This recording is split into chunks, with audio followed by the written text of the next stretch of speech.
Помилуй Боже, според Твоята голема милост, чуй ни и помилуй. Услыши ги нашите молитви, що секојдневно ги принесуваме кod Тебе, što секојдневно грешиме пред Тебе, пред Отецот, Синот и Светиот, пред Твојата мајка и сите светители. Дај ни начин на покаяние, за да можеме да ги согледаме нашите грехови, што секојдневно ги правиме.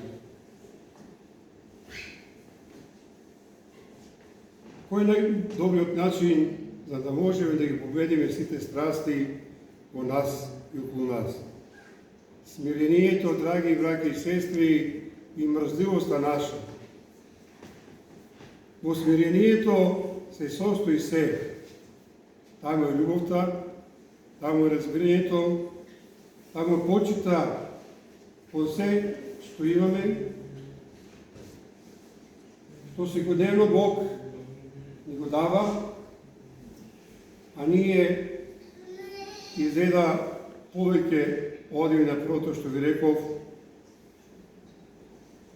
ја забораваме љубовта, ја забораваме братската, сестринска, мајчинска, татковска љубов, а одиме во тој најширокиот и најтесен пат до лошото, до неразбирањето, до непочитувањето, до несакањето еден со друг. Одиме кај што не треба да одиме. Бог ни го исправи патот. Бог секојдневно ни помага и ни го простува нашите грехови.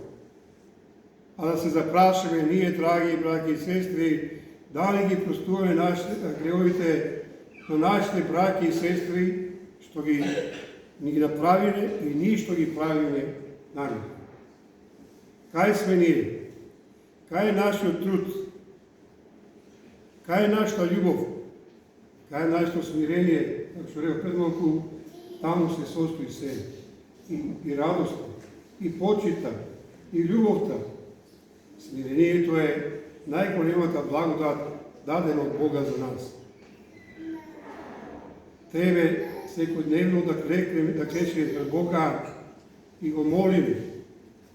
Го молиме да ги исправи сите наши лоши навики, да исправи нашата мрзливост, бидејќи да се баја кога станеме после сега од црква да дојдеме, вериме, а уште малку да поспијам, и подобро е со комшиите да напијам кафе, и таму ќе го најдам смирението.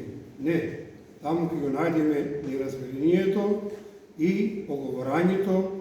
Тој е таков бил, тој е таков, а во црквата, драги браќи и сестри, тука ќе го најде смирението и љубовта од Бога, што секојдневно ни ја дава. Пак ќе рече, молете го, да се молиме фактичи сите, и со мене заедно, и јас грешам. Јас сум може најгрешен од сите вас, ама да се молиме сите, за да Бог ни прости за се што сме направиле во нашиот живот и да не ги повторуваме нашите грехови што секојдневно ги правиме.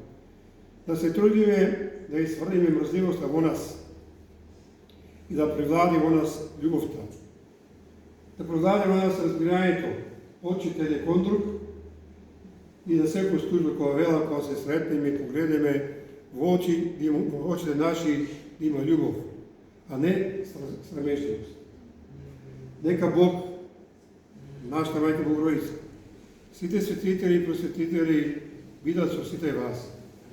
Нека ни дават сили, како што ни дава секојдневно, а ние да ги правиме, да го поправиме нашиот живот и да правиме добри дела. По тоа другите да не познаваат и да не почитуваат, а не по лошо. Господ сите вас.